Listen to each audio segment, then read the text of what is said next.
এবার দেখেন বাবা, হযরত ইমাম হোসেন রাদিয়াল্লাহু তাআলা আনহু 20 থেকে 22টা মানুষ সঙ্গে ছিল বাবা, তাদেরকে নিয়ে বাড়ি চলে আসলো। আসার পরে হযরত ইমাম হুসাইন বলছি, আমার বেটা আলী আকবর শোনো, ও আমার বড় বেটা জয়নাল আবেদিন শোনো, ও আমার বিবি সোহারা বানু শোনো। এবার হযরত ইমাম হোসেন বলছে, আমার ভাতিজা আবুল কাসিম শোনো। সবাইকে যেন ডাকা হলো। আর ডাকার পরে হযরত ইমাম হোসেন রাদিয়াল্লাহু তাআলা আনহু বলছেন, বলে এ আমার বেটা, আমার ভাতিজা, এ আমার আত্মীয় স্বজনেরা শোনে রে, দামেস্ক শহরে নবীর একজন সাহাবী ছিল যার নাম হলো আমির মাবিয়া, উনি ইন্তেকাল করে গেছেন। ওর একটাই বেটা ছিল, নাম হলো ইয়াজিদ। এখন সে দামেস্ক শহরের বাদশা হয়েছে, গদিতে বসে গেছে, চেয়ারে বসে গেছে। একটা চিঠি পাঠিয়েছে, ইয়াজিদকে আমিরুল মুমিন বলে মেনে নিতে হবে, ইয়াজিদের হাতে হাত দিয়ে বাইত হতে হবে। আর যদি ইয়াজিদের হাতে হাত দিয়ে বাইত না হয়, তাহলে মদিনায় যুদ্ধ শুরু হয়ে যাবে, মদিনায় যুদ্ধ শুরু হয়ে যাবে। তাই আমি আজকে রাতটা সময় নিয়েছি, সময় হাতে নাই। তাই আজকে মিটিং এর চূড়ান্ত সিদ্ধান্ত হচ্ছে এটাই যে রাত যাবে, সকাল হবে, ফজরের নামাজ পড়ে আমরা কিন্তু নাস্তা পানি না করে মদিনা ছেড়ে আমরা মক্কা চলে যাব, না হলে অসুবিধা হবে, এই মদিনায় যুদ্ধ শুরু হয়ে যাবে। তো আলী আকবর বলল, বলে আব্বা হুজুর, ইয়াজিদকে আমিরুল মুমিন বলে মানা না মানা ওটা পরে বাবা, ইয়াজিদের হাতে বাইত হব কি হব না ওটা পরে ব্যাপার, কিন্তু আমরা মদিনা কেন ছাড়ব? হযরত ইমাম হোসেন বললেন, বেটা আলী আকবর, তুমি ঠিক বলেছো, তোমার যুক্তি ঠিক আছে, তবে বেটা আমরা মদিনা এই জন্যই ছাড়তে চাইছি, এই পাপিষ্ট ইয়াজিদ, গুনাহগার ইয়াজিদ, এই মদিনায় যখন যুদ্ধ শুরু হবে, এই মত মাতালেরা এসে আমার নানা মুস্তাফা রাউতার সঙ্গে বিয়াদবি করতে পারে, জোরে বলুন সুবহানাল্লাহ। আমার মা ফাতেমার মাথার ভেঙে দিতে পারে, আমার ভাই হাসানের কবর ভেঙে দিতে পারে, আরো নবীর বড় বড় 10,000 সাহাবী এই জান্নাতুল বাকিতে আরাম করছে, ইনাদের কবরের সঙ্গে খারাপ ব্যবহার করতে পারে। আর এই ইয়াজিদকে যদি আমিরুল মুমিন বলে মেনে নিই, ইয়াজিদের হাতে যদি আমরা বাইত হয়ে যাই, তাহলে দুনিয়া থেকে নামাজ উড়ে যাবে, দুনিয়াতে নামাজ উড়ে যাবে, মসজিদ থাকবে না, ইমাম থাকবে না, মিহরাব থাকবে না, সব কিছু ধ্বংস করে দেবে। এই জন্য মদিনায় থাকাও যাবে না, আর মদিনায় যুদ্ধ করা যাবে না। হযরত ইমাম হোসেন বললেন, তোমরা যা কিছু করার করো, ব্যাটিং পার্টি সামটাও, সামান পার্টি তোমরা সেমটে নাও, আর আমি নবীর নাতি হযরত ইমাম হুসাইন, আমি আজকে রাতটা মদিনাতে ঘুমাবো না। বলে কেন? বলে এই জন্য ঘুমাবো না যে আজকে হচ্ছে আমার জীবনের শেষ রাত, মদিনাতে আজকে আমার জীবনের শেষ রাত। তাই আমার নানা মুস্তাফার রাউজা মোবারক জিয়ারত করব, সালাম দেব, তারপর ওইখান থেকে আমার মা ফাতেমার কবর জিয়ারত করব, আমার ভাই হাসানের কবর জিয়ারত করব, আমার মামা হযরত ইব্রাহিমের কবর জিয়ারত করব, তারপরে আমার ভাই হযরত মুহসিনের কবর জিয়ারত করব। এমনি করে কবরগুলো জিয়ারত করতে করতে মসজিদে নববী শরীফে ফজরের আযান হয়ে যাবে। ফজরের নামাজটা পড়ে নাস্তা পানি না করে আমরা মদিনা ছেড়ে মক্কা রওনা হয়ে যাব। এবার দেখেন বাবা, হযরত ইমাম হোসেন রাদিয়াল্লাহু তাআলা আনহু বাবা মিটিং এর চূড়ান্ত সিদ্ধান্ত হলো এটা, মদিনায় কোনো মতে থাকা যাবে না। সবাই তোমরা ব্যাটিং পাত্রগুলো সেমটে রাখো, সবাই যেন নিজের কাজে থাকলো বাবা। আর এইদিকে হযরত ইমাম হোসেন রাদিয়াল্লাহু তাআলা আনহু আমার নবী মুস্তাফার রওজা মোবারকে চলে গেল।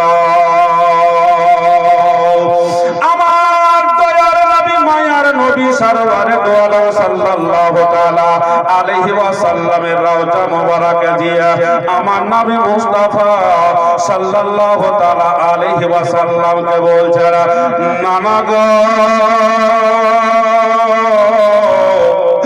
নানা গো, আমি তোমার নাতি হুসাইন মদিনায় জন্ম হওয়ার পরে মদিনায় থাকতে পারলাম না।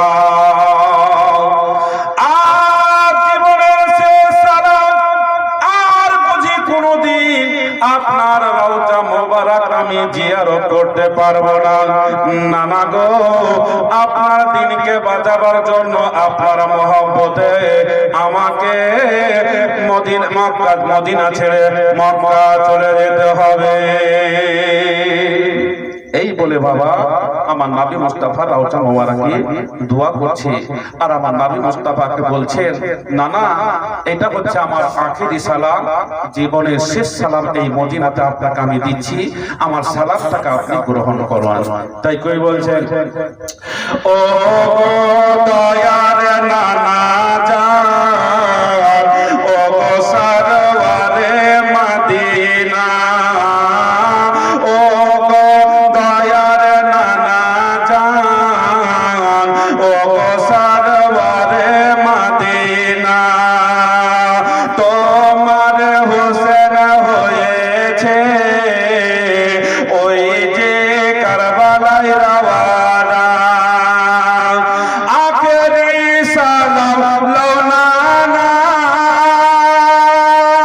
ছেড়ে যাই সোনার মদিনা, আখেরি সালাম লও নানা, ছেড়ে যাই সোনার মদিনা, প্রাণ ভরে দেখে নাও গো, আর তো দেখা হবে না, ও গো দয়ার নানা জান, ও গো সরওয়ারে মদিনা। ভাই আমার হাসান সে তো আমার জানের জান, ভাই আমার হাসান সে তো আমার জানের জান, সে তো চলে গিয়েছে একা ভালো লাগে না, ও গো দয়ার নানা জান, ও গো সরওয়ারে মদিনা। মুসলিমেরই দুই ছেলে জালিম হারিস তাদেরকে পেলে, মুসলিমেরই দুই ছেলে জালিম হারিস তাদেরকে পেলে, ফোরাত তীরের কিনারায় গিয়ে শহীদ করে দেখো না, ও গো দয়ার নানা জান, ও গো সরওয়ারে মদিনা। হযরত ইমাম হুসাইন রাদিয়াল্লাহু তাআলা আনহু আমার নবী মুস্তাফা সাল্লাল্লাহু তাআলা আলাইহি ওয়াসাল্লামের রওজা মোবারকে দাঁড়িয়ে দাঁড়িয়ে যেন এইরকম ভাবে বাবা কথাগুলো বলছে, চোখের পানি ঝরে যাচ্ছে। হযরত ইমাম হুসাইন রাদিয়াল্লাহু তাআলা আনহু বললেন, নানা গো, আপনি মক্কা থেকে মদিনা হিজরত করে এসেছিলেন গো নানা, কাফেরদের অত্যাচারে, আর আমি আপনার নাতি হুসাইন মদিনা ছেড়ে মক্কা যাব আপনার সাহাবীর বেটা ইয়াজিদের অত্যাচারে। নানা হুজুর, আমি শুনেছি মক্কা থেকে আপনি হিজরত করে মদিনা এসেছিলেন, রাতের অন্ধকারে আপনার নাতি হুসাইন মদিনা ছেড়ে মক্কা চলে যাবে ফজরের নামাজটা পড়ে। তবে একটা কথা বলি নানা, আমি শুনেছি আপনি যখন মক্কা থেকে হিজরত করে মদিনা আসেন আমার বাবা হযরতে আলীকে আপনি বিছানায় শুইয়ে রেখে এসেছিলেন আর হযরতে আবু বকর সিদ্দিক রাদিয়াল্লাহু তাআলা আনহুকে সঙ্গে করে নিয়ে এসেছিলেন। আমি যখন মদিনা ছেড়ে মক্কা চলে যাব, আমার 11 বছরের বেটি হযরতে সুগরাকে আমি বিছানায় রেখে যাব, মদিনায় ছেড়ে যাব। আর আপনি মক্কা থেকে হিজরত করে যখন মদিনায় এসেছিলেন, আপনার সঙ্গে ছিল আবু বকর। আমি যখন মদিনা ছেড়ে যখন মক্কা চলে যাব, আমার সঙ্গী হবে আমার আত্মীয় স্বজন। এই কথাবার্তা শেষ হলো বাবা। শেষ হওয়ার পরে এবার হযরতে ইমাম হোসেন রাদিয়াল্লাহু তাআলা আনহু এবার যেন চলে গেলেন জনম দুঃখের মা ফাতেমাতুল জাহরা রাদিয়াল্লাহু তাআলা আনহার কবরের পাশে দাঁড়ায়া মা ফাতেমার রওজার চালি ধরে ধরে হযরতে ইমাম হোসেন চোখের পানি ছেড়ে দিয়া কান্দে। হযরতে ইমাম হোসেন চোখের পানি ছেড়ে ছেড়ে কান্দে আর বলছে, বলে মায়ের রওজার চালি ধরে মর হোসেন কান্দে, বলে বিদায় দাও গো মা জাননী, কারবালা যাচ্ছি চলে, কারবালা যাচ্ছি চলে, বিদায় দিতে মা ফাতেমার, বিদায় দিতে মা ফাতেমার বয়ে যায় চোখের পানি, ও মা ফাতেমা জননী। তোমার হোসাইন বাঁচাইতে দিন, কারবালায় হবে কুরবানি, ও মা ফাতেমা জননী। ইমাম হোসাইন আরাজ করে বিবি জয়নবের তরে,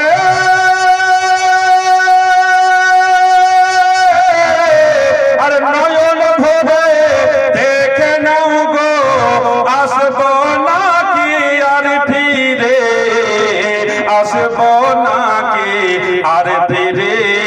দাও গো দস্তার নবী মুস্তাফা, দাও গো দস্তার নবী মুস্তাফা, শের খোদার তলোয়ার খানি, ও মা ফাতেমা জননী। তোমার হোসাইন বাঁচাইতে দিন, কারবালায় হবে কুরবানি, ও মা ফাতেমা জননী।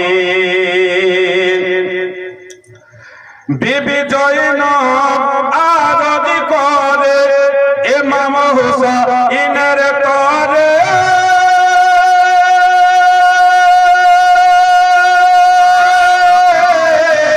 আর মুসিবতে সাদকা দিলে আল্লাহ পাক রহম করে, আল্লাহ পাক রহম করে। আউন মোহাম্মদ করেছেন ফরিয়াদ, আউন মোহাম্মদ করেছেন ফরিয়াদ, কারবালায় হবে কুরবানি, ও মা ফাতেমা জননী। তোমার হোসাইন বাঁচাইতে দিন, কারবালায় হবে কুরবানি, ও মা ফাতেমা জননী। তলোয়ার চলে খঞ্জর মারে, খুনের দরিয়া বয়ে যায়,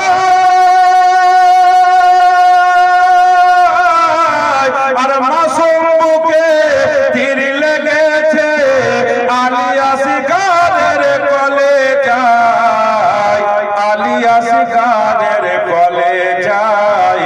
পান করে দে হাউজে কাউসার, পান করে দে হাউজে কাউসার, জান্নাতে গেলেন তিনি, ও মা ফাতেমা জননী। তোমার হোসাইন বাঁচাইতে দিন, কারবালায় হবে কুরবানি, ও মা ফাতেমা জননী। এই দেখেন বাবা, হযরত ইমাম হুসাইন রাদিয়াল্লাহু তাআলা আনহু হযরত মা ফাতেমা তুজ-জাহরা রাদিয়াল্লাহু তাআলা আনহা জানা বাবা জাওজার জালি ধরে কেঁদে কেঁদে বলে মা ও মা আজকে তোমার বাবা হুসাইন আজকে মদিনা ছেড়ে মক্কা চলে যাবে মা। মদিনায় জন্ম হওয়ার পরে মদিনায় থাকতে পেলাম না, মদিনায় থাকতে পারলাম না, মদিনা ছেড়ে মক্কা চলে যেতে হবে গো মা। নানা মুস্তাফার মহব্বতে ইসলামের খাতিরে আজকে মদিনা ছেড়ে আমাকে মক্কা চলে যেতে হবে। আর মক্কা যদি না যায় মদিনায় যুদ্ধ শুরু হয়ে যাবে গো মা। মদিনায় যদি যুদ্ধ শুরু হয়ে যায়, এই মদিনায় যুদ্ধ শুরু হলে মদিনা রক্তে লালে লাল হয়ে যাবে। এই মদিনা রক্তে রাঙার জায়গা নয়। কবরের ভিতর থেকে মা ফাতেমা তুজ-জাহরা রাদিয়াল্লাহু তাআলা আনহা কেঁদে কেঁদে বলছে বলে বেটা হুসাইন দেরি করো না বেটা, দেরি করো না, যত তাড়াতাড়ি পারো মদিনা ছেড়ে মক্কা চলে যাও রে বেটা। আমি কথা দিলাম বেটা তুমি মক্কা ছেড়ে মদিনা চলে যাও। কারবালার ময়দানে, ইরাকের সরজমিনে কারবালার ময়দানে তোমার নানা মুস্তাফার মহব্বতে ইসলামের খাতিরে যখন তুমি শহীদ হয়ে যাবে, আমি তোমার মা আর তোমার নানা মুস্তাফা তোমার যুদ্ধ আমরা দেখতে যাব রে বাবা। হযরত ইমাম হুসাইন রাদিয়াল্লাহু তাআলা আনহু নিজের মায়ের কবরটা জিয়ারত করলেন বাবা। তারপরে হযরত ইমাম হাসানের কবর জিয়ারত করলেন। এবার যেন হযরত ইব্রাহিমের কবর জিয়ারত করলেন। ছোট ভাই হযরত মুহসিনের কবর জিয়ারত করলেন। এমনি করে বাবা কবর গোলা জিয়ারত করতে করতে বাবা রাতটা শেষ হয়ে আসছে, ফজরের সময়টা যেন হয়ে আসছে। এমন সময় দেখতে পাওয়া গেল বাবা, এমন সময় যেন শুনতে পাওয়া গেল ওই মদিনায় মসজিদে নববী শরীফ থেকে যেন বাবা ফজরের আযানের ধ্বনি শুনতে পাওয়া যায়। হযরত ইমাম হুসাইন রাদিয়াল্লাহু তাআলা আনহু বললেন নামাজের সময় হয়ে গেল, আর দেরি করলে হবে না, যাব নামাজটা পড়বো, 2 রাকাত সুন্নাত পড়বো। আর যেই জায়গাতে আমার নানা মুস্তাফা দাঁড়িয়ে মেম্বারে দাঁড়িয়ে 2 রাকাত ফরজ নামাজ পড়ায়, ইমাম হয়ে নামাজ পড়ায়, ওইখানে আমি যাব, 2 রাকাত নামাজ পড়বো। আর নামাজটা পড়ে নেওয়ার পর এবার মদিনা ছেড়ে মক্কা চলে যাব। ফজরের আযান শেষ হয়ে গেল, হযরত ইমাম হোসেন মসজিদে নববী শরীফে চলে গেলেন। তার বেটা ভাতিজা আত্মীয় স্বজনেরা সবাই যেন মসজিদে নববী শরীফে বাবা হাজির হয়ে গেছে। 2 রাকাত সুন্নাত নামাজ পড়লো, ইকামত হলো। হযরত ইমাম হোসেন যেন বাবা ইমাম হয়ে দাঁড়িয়ে গেলেন। পূর্ণ 2 রাকাত ফরজ নামাজ পড়া হলো। তার দিকে সালাম ফিরানো হলো, বাম দিকে সালাম ফিরানো হলো। আর সালাম ফিরায়া হযরত ইমাম হোসেন রাদিয়াল্লাহু তাআলা আনহু 2 খানা হাত তুলে মহান আল্লাহ রাব্বুল আলামিনের কাছে বাবা দোয়া করে। আল্লাহ রাব্বুল আলামিনের কাছে দোয়া করছেন বাবা। আর হযরত ইমাম হোসেন রাদিয়াল্লাহু তাআলা আনহু চোখ দিয়ে ঝরঝর করে পানি ঝরে যাচ্ছে। হযরত ইমাম হোসেন রাদিয়াল্লাহু তাআলা আনহু চোখের পানি দেখে তার বেটা কাঁদছে, ভাতিজা কাঁদছে, তার আত্মীয় স্বজনেরা কেঁদে জারে জার হয়ে যাচ্ছে। আর হযরত ইমাম হোসেনের চোখের পানি হযরতের মা ফাতেমা দেখে জান্নাতুল বাকিতে নিজের কবরে কাছে এই দিকে আমার নবী মুস্তাফা সাল্লাল্লাহু তাআলা আলাইহি ওয়াসাল্লাম রওজা মুবারকে কাছেন। জগতের মুসলমান এমন কি বলেছে মদিনার গম্বুজ পর্যন্ত হযরত ইমাম হোসেনের কান্নাতে কেঁদেছিল। জোরে বলুন সুবহানাল্লাহ। এবার দোয়া শেষ হলো। হযরত ইমাম হোসেন রাদিয়াল্লাহু তাআলা আনহু চলে আসেন বাবা বাড়ি আসার পর এবার ব্যাটিং গুলো সামনে ছিল, ব্যাটিং গুলো নিয়ে বাবা বাড়ি থেকে বেরিয়ে যাচ্ছে। হযরত ইমাম হোসেন রাদিয়াল্লাহু তাআলা আনহু জানা বাবা বেরিয়ে যাচ্ছে, তার সাথে বাবা চলে যাচ্ছে শহর বানো জানা চলে যাচ্ছে। হযরত ইমাম হোসেনের বেটা জয়নাল আবেদিন চলে যাচ্ছে, আলী আকবর চলে যাচ্ছে, 7 বছরের বেটি সাকিনাও বেরিয়ে গেছে। এইদিকে দেখেন বাবা 6 মাসের আলী আসগরকে কোলে নিয়ে চলে যাচ্ছে, কিন্তু দেখেন বাবা চাচাতো ভাই আবুল কাসিম জানো বাবা চলে যাচ্ছে। আত্মীয় স্বজনরা তারাও হযরত ইমাম হোসেনের সঙ্গে মদিনা ছেড়ে মক্কার দিকে রওনা হয়ে যাচ্ছে, কিন্তু হযরত ইমাম হোসেন রাদিয়াল্লাহু তাআলা আনহুর একটা 11 বছরের বেটি ছিল, যার নাম হলো হযরত সুগরা। হযরত সুগরা রাদিয়াল্লাহু তাআলা আনহা জানো বাবা ভীষণ জ্বরে আক্রান্ত হয়ে পড়ে আছেন। হযরত সুগরা জানো বাবা ওনাকে খুব জ্বর হয়েছে। ইমাম হাসান, ইমাম হোসেন এবং তার বেটা ভাতিজা সবাইকে নিয়ে বাবা বাড়ি থেকে বেরিয়ে জানো মক্কার দিকে রওনা হয়ে যাচ্ছে। আর বেটি সুগরা জানো বাবা বড় বড় চোখ করে দেখছি। আর এই কথাটা ভাবছেন, বলে আমার বাবা চলে যাচ্ছে, মা চলে যাচ্ছে, আমার ভাই চলে যাচ্ছে, 7 বছরের বোন সাকিনা চলে যাচ্ছে, 6 মাসের ভাই আলী আসগর চলে যাচ্ছে, সবাই যেন বাড়ি থেকে বেরিয়ে যাচ্ছে। আমি সুগরা আমাকে যেন কেউ কিছু বলে না। তখন বেরাদার ইসলাম হযরত সুগরা রাদিয়াল্লাহু তাআলা আনহা বললেন, ওরা যা নাই বা বলুক না কেন, আমি আমার বাবাকে বলে আব্বা হুজুর গো, আমি তো আপনার বেটি, আমার নাম আদর করে রেখেছেন সুগরা, তবে আব্বা গো আপনারা এত সকাল সকাল নাস্তা পানি না কইরা ব্যাটিং পাত্র সেমতে আপনারা কোথায় চলে যাচ্ছেন গো? আর দেখছি আপনাদের সঙ্গে আমার 6 মাসের ভাই আলী আসগর চলে যাচ্ছে, আমার 7 বছরের বোন সাকিনা চলে যাচ্ছে, আলী আকবর চলে যাচ্ছে, জয়নাল আবেদিন চলে যাচ্ছে, আবুল কাসিম চলে যাচ্ছে, আব্দুল ওয়াহাব চলে যাচ্ছে, এমনি করে আত্মীয় স্বজনেরা আরো যারা চলে যাচ্ছে, কিন্তু আমি আপনার বেটি সুগরা আমাকে কি সঙ্গে নিয়ে যাবেন না? একবারও যেন আপনাকে সাথে বলছেন না, আপনাকে যেন সাজতে বলছেন না, কেন? আমাকে কি সঙ্গে নিয়ে যাবেন না? হযরত ইমাম হোসেন রাদিয়াল্লাহু তাআলা আনহু হযরত সুগরার কথা শুনে চোখ দিয়ে ঝরঝর করে পানি ঝরে গেল। বলে বেটি সুগরা রে, আমরা আমাদের আর মদিনায় থাকা হবে না রে মা, মদিনা ছেড়ে মক্কা চলে যাব মা। এই জন্য আমরা সাত সকাল সকালে ব্যাটিং পাত্র সেমটে নাস্তা পানি না করে আমরা নদী মক্কার দিকে রওনা হয়ে যাচ্ছি রে মা। সুগরা বলে, আমি বুঝে গেলাম আপনারা মদিনা ছেড়ে মক্কা চলে যাবেন আপনার, তবে আমার ভাই জয়নাল আবেদিন, আলী আকবর, আবুল কাসেম এবং সবাইকে আপনি সঙ্গে করে নিয়ে যাচ্ছেন, আমাকে তো একবার বলছেন না, আমাকে কি সঙ্গে করে নিয়ে যাবেন না?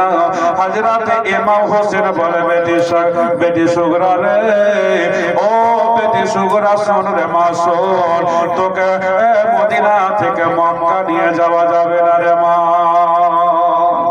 মক্কা থেকে মদিনা, তোকে মদিনা থেকে মক্কা তোকে নিয়ে যাওয়া যাবে না রে মা। সুগরার চোখ দিয়ে ঝরঝর করে পানি, এমনি তো বাবা জ্বরে আক্রান্ত হয়ে আছে। সুগরা বলছে, আপনাকে কেন নিয়ে যাওয়া যাবে না? ইমাম হোসেন রাদিয়াল্লাহু তাআলা আনহু বললেন, বলে সুগরা রে, ও আমার বেটি সুগরা শোন মা, শোন, এই জন্য তোকে নিয়ে যাওয়া যাবে না রে মা, তোর শরীরে এখন জ্বর আছে, এখন তোকে নিয়ে যদি আমরা মদিনা থেকে মক্কা দিকে যাই রে মা, মক্কা যদি যাই রে মা, মদিনা থেকে মক্কা 326 কিলোমিটার রাস্তা, 400 মাইল রাস্তা পায়ে হেঁটে আমাদেরকে যেতে হবে রে মা। এখন তার শরীরে জ্বর, এখন তোকে নিয়ে যাব মধ্যমধ্যি রাস্তাতে গিয়ে তোর যদি আরো জ্বরটা বেড়ে যায়, তোকে নিয়ে আমরা কোথায় ভাসবো? বরঞ্চ আমরা বিপদে পড়ব, বিপদটা ঘনিয়ে আসবে, বরঞ্চ তোকে নিয়ে গিয়ে আমাদের লাভ হবে না। লোকরা বলল, আব্বা যখন নিয়ে যাবেন না, তবে আমার ভাই 6 মাসের আমার ভাই আলী আসগারকে না হয়তো আমার কাছে রেখে যান। আমার যখন মনটা খারাপ হবে, আমার ভাই আলী আসগারকে কোলে নিয়ে আমার নবী মুস্তাফার রওজাতে গিয়ে কাঁদব গো। হযরত ইমাম হুসাইন রাদিয়াল্লাহু তাআলা আনহু বলে, বেটি সুগরা রে, তোর ছোট ভাই আলী আসগারকে এই জন্য রেখে যাওয়া যাবে না রে মা। বলে কেন? বলে আলী আসগার এখন ছোট ছেলে, 6 মাসের ছেলে, আর ভাত রুটি খেতে শিখেনি, খুরমা খেজুর খেতে শিখেনি, আপেল বেদানা খেতে শিখেনি রে মা। এখন যদি রেখে যায় তাহলে তোর জানের জ্বালা হবে, কষ্ট বেড়ে যাবে, অতএব আমার ছেলেটাও প্রাণে মারা যাবে। এই জন্য আলী আসগারকে রেখে যাওয়া যাবে না। তবে একটা কথা বলে মা শোন, তোর ভাই আলী আসগারের কথা যখন মনে পড়বে, আমার একটা ছোট ভাই জান্নাতুল বাকিতে রেখে গেলাম, যার নাম হলো হযরত মহসিন। যখন আলী আসগারের কথা মনে পড়বে, তোর মামা হযরত মহসিনের কবরের কাছে কাঁদরে মা। হযরতে মহসিনের কবরের কাছে গিয়ে কাঁদবে রে মা। এবার দেখেন বাবা, একটা বলছে একটা উত্তর দিয়ে দিচ্ছি। এবার সুগরা বলছে, বলে আব্বা যখন 6 মাসের আলী আসগারকে রেখে যাওয়া যাবে না, 7 বছরের একটাই আমার বোন আছে, নাম হলো তার সাকিনা, ওনাকে না হয়তো আমার কাছে রেখে যান, উনি তো যাবে এখন যুদ্ধ করতে পারবে না। তো বলছে, বলে মা সাকিনা যখন বেরিয়ে গেছে, সেজে গেছে, আর যখন বেরিয়ে গেছে ওকে আর রেখে যাব না, ওর মনে আর কষ্ট দেব না। যখন সাকিনার কথা মনে পড়বে, আমার একটা বোনের কবর রেখে গেলাম, যখন ওই সাকিনার কথা মনে পড়বে, তোমার ওই পুকুর কবরের পাশে গিয়া কাঁদবে রে মা। এই যাই হোক বাবা, এই সুগরা তখন বলল, বলে আব্বা গো, তবে না হয়তো আমার মাকে আমার কাছে রেখে যান, সবাইকে আপনি নিয়ে চলে যান, আলী আসগারকে নিয়ে যান, জয়নাল আবেদিনকে নিয়ে যান, আলী আকবরকে নিয়ে যান, সাকিনাকে নিয়ে যান, আবুল কাসিমকে নিয়ে যান, আমি একবারও বাধা দেব না, তবে আমার মাকে না হয়তো আমার কাছে রেখে যান, না হয়তো আমার মাকে আমার কাছে রেখে যান। তো বেরাদার ইসলাম, হযরত ইমাম হুসাইন রাদিয়াল্লাহু তাআলা আনহু বলছেন, বলে মা বেটি সুগরা শোন, তোর মাকে তো রেখে যাওয়া যাবেই না, কারণ তোর মাকে যেতে হবে।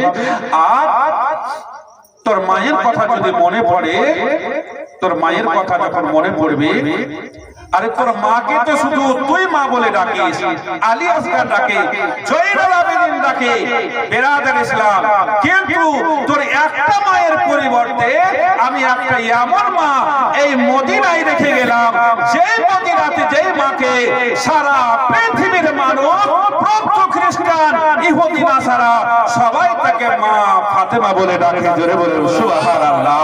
এই আমার মায়ের কবর রেখে গেলাম, যখন তোমার মায়ের কথা মনে পড়বে, আমার মা হযরতে ফাতেমাতুল জাহরা রাদিয়াল্লাহু তাআলা আনহার কবরের পাশে দাঁড়িয়ে তুমি কাঁদবা। জোরে বলেন সুবহানাল্লাহ। একটা বলছে একটা উত্তর দিচ্ছে, বাবা বুঝিয়ে দিচ্ছে। এবার কেন বাবা হযরতে ইমাম হোসেন যেন সবাইকে নিয়ে এবার রওনা হয়ে গেছেন, চলে যাচ্ছে বাবা।